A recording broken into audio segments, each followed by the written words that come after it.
Meron tayong pag-uusapan ngayon. Pag-usapan nga natin, ha? Lagi nating naririnig, siguro mga ilang linggo na rin, ha? Naririnig natin ang pondo na napaka-controversial. Confidential fund. Ano ba talaga ang confidential fund? Ano ba talaga yan? Kaya dapat ba confidential? Ibig sabihin, hindi dapat pinag-uusapan yan? Dapat ba hindi natin hinahanap kung saan ginastos yan? Dapat yan, kung hindi natin hinahanap yung kung saan ginastos yan, edi dapat walang resibo yan. Oo, okay? Nasa linya po natin, ito para malinaw, maganda magiging usapan natin. Nasa linya po natin ang Dean ng San Beda Graduate School of Law, si Father Ranilio Aquino. Dean, magandang araw po. Hello, Good morning. Dean. Good morning. Ayan, ako, paborito ko to Good morning. si Dean. Okay, Dean, maganda. Kumusta na ho kayo? Long time no see, no talk, no conversation, no interview. I'm okay. Well, I've been interviewed by other stations and channels lately. Opo. Ako yung medyo matagal na. Parang isang taon na yata tayo hindi nagkikita sa ere. Dean eh. Yeah, that's correct. Oo. That's correct. Okay, Dean, gawin ho natin How yung... are you? How are you? Okay naman po. I'm fine How are at medyo kami po'y nakatutok sa mga nangyayari at kailangan po namin ng isang magaling at saka eksperto na kailangan magliwanag sa amin. Din, ganito gagawin natin ha. Pagka nag-explain ka, para ka nag-explain sa mga, sabihin natin mga kabataan ha, yung mga estudyante kabataan para mas maging katanggap-tanggap at mas maintindihan ng mga kababayan nating nakikinig at saka nanonood sa Aliw Channel 23, nakikinig sa DWIZ News. 882, Metro Mega Manila at saka sa buong Pilipinas at buong mundo sa mga kababayan natin. Okay, unahin natin ang first question na Dean, ha? Ano ho ba ang meaning o definition sa batas ng confidential fund? Go ahead po, Dean. Okay. Alam nyo, may mga ahensya ng pamahalaan na ang trabaho nila ay sadyang magmasid kung may pagtatangka sa pamahalaan o sa safety ng ating bansa. Now, kaya tinatawag na confidential funds yan kasi binibigay yan sa mga ahensya na nangangasiwa sa kasiguraduhan ng bansa. Ngayon, unang-una, ang confidential fund ay ginagamit at nang malaman ng mga ahensya ng pamahalaan na sila'y may mandato na magmasid at nang malaman nila kung ano ang pagtatangka o ano ang mga dangers, mga pagsubok, mga suliranin sa bansa natin. Ngayon, ang tanong mo kanina ay dapat bang i-audit ito? Ang sagot niya ay dapat i-audit. Bakit kailangan i-audit? Kasi pera ng bansa yan, pera ng bayan. Kailangan i-audit. In other words, kung anumang opisina ang binigyan ng confidential funds, dapat niyang ipaliwanag kung paano nagasto yan. Ngayon, parati kong sinasabi na may mga ahensya na karapat-dapat tumanggap ng confidential funds. Example, NBI. Another example, NICA. Another example, PNP. Another example, Army. Ang mga yan ay dapat tumatanggap ng confidential funds kasi mandato nila ang magmasid sa mga pagtatangka sa kasiguraduhan ng bansa.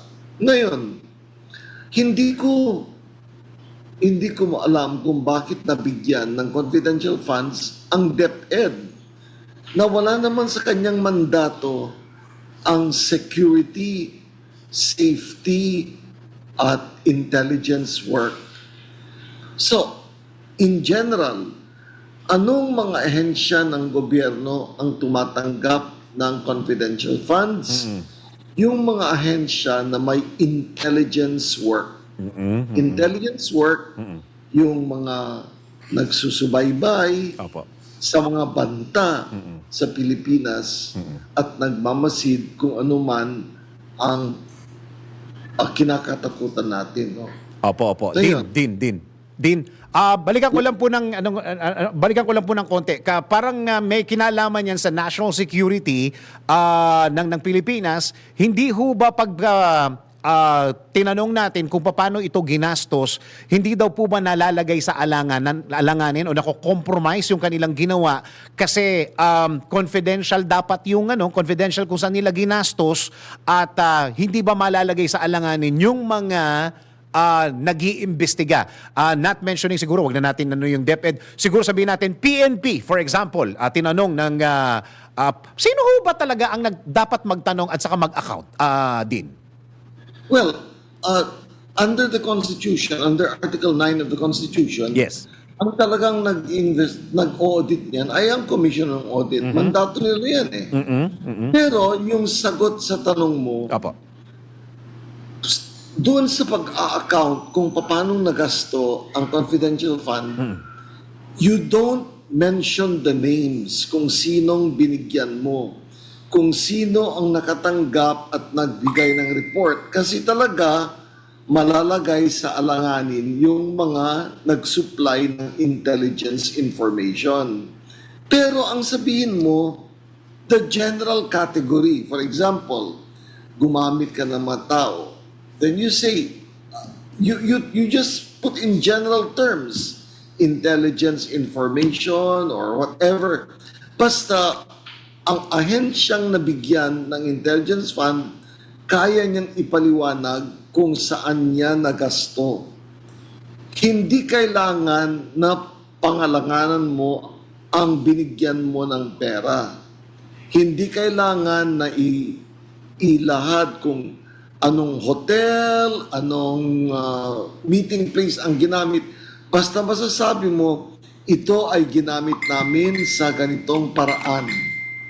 There has to be accounting without specifically mentioning people or places. When mentioning such people or places will place the intelligence source in danger. Yun ang importanteng malaman ng mga tao. So ibig sabihin, hindi naman kinakailangan na magbigay ka ng resibo. Kunyari, sabihin natin resibo na kung saan mo ginastos yung pera, Din.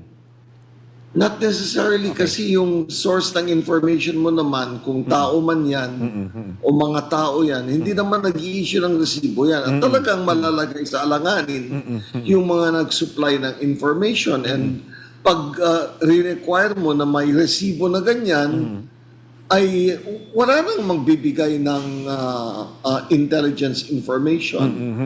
And by the way, tinanong mo kanina kung sinong dapat mag-require ng explanation. Opo. Ang sinagot ko ay Commission Audit ayon sa Article 9 ng Saligang Batas. Pero, since it is Congress na may kapangyarihan na pasa ng budget, silang nagbabalangkas ng batas kung saan naroroon ang budget natin, may kapangyarihan silang tanungin kung paano nagasto naman yung binigay nila sa nakaraang taon. Yun. And once more, kahit may kapangyarihan ang Kongreso na magtanong kung paano nagasto, hindi nila pwedeng i-demand or hindi nila pwedeng i-require na pangalanganan yung mga taong nagbigay ng information. Yun. So same with COA po ba? Kung ano po yung binigay ng ehensya na binigyan ng confidential fund at may breakdown po doon kung saan napunta yung pera, hindi po nila pwedeng i-require kung sino ba ito, anong ahensya ito, anong restaurant ito, sinong tao ito. Din. That's correct. That's correct.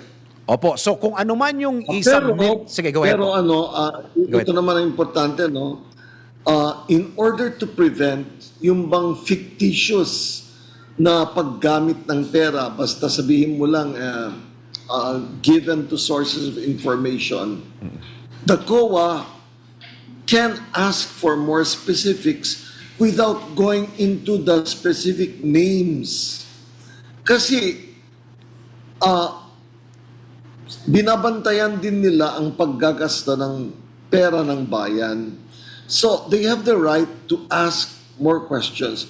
You cannot just say, for example, expenses for intelligence work, 11 million or 21 million. No, they want to ask, ano ba itong mga intelligence work na ito? Pero hindi nila pwedeng tanungin o i-require sabihin kung sino-sino ang nagbigay ng information, kung saan nakalap yung information, na malalagay sa alanganin kung sino mang ang tumulong sa ahensya na kumalap ng information. Iyon. So pag nagbigay po sila ng resibo, may karapatan pa rin yung ahensya ng gobyerno, for example, COA, na i-examinin o tingnan o i-check o i-confirm yung resibo na Correct. binigay nila kung tama o Correct. mali. In fact, resibo is not even necessary. It's enough that the agency is able to break down the expenses and explain in a credible manner yung katanggap-tanggap at kapanipaniwala na pagpapaliwanag kung paano nagasto yung pera. So, Apo. saka lang tinatanong kasi kung talagang nakakagulat yung paggasto o kung hindi kapanipaniwala yung paggagasto, may karapatan ang Kongreso at ang COA na magtanong. Without mentioning yung pinaka-eksakto na Of course, that of requires course, the names of of course. agencies Of o kaya course. companies o particular people, mga tao po. That's correct. Opo. In other words, dapat na din siguraduhin na hindi mapanganib yung tinatanong nila at hindi malagay sa alanganin yung source ng information. Otherwise, tulad ng sinabi ko na kanina, kung ganyan ang pagtatanong at i-require mo na, sabihin nyo kung ilista nyo dito kung sino-sinong nagbigay ng information, wala nang magbibigay ng information. Yun po yung pinaka-negative effect niya. Okay,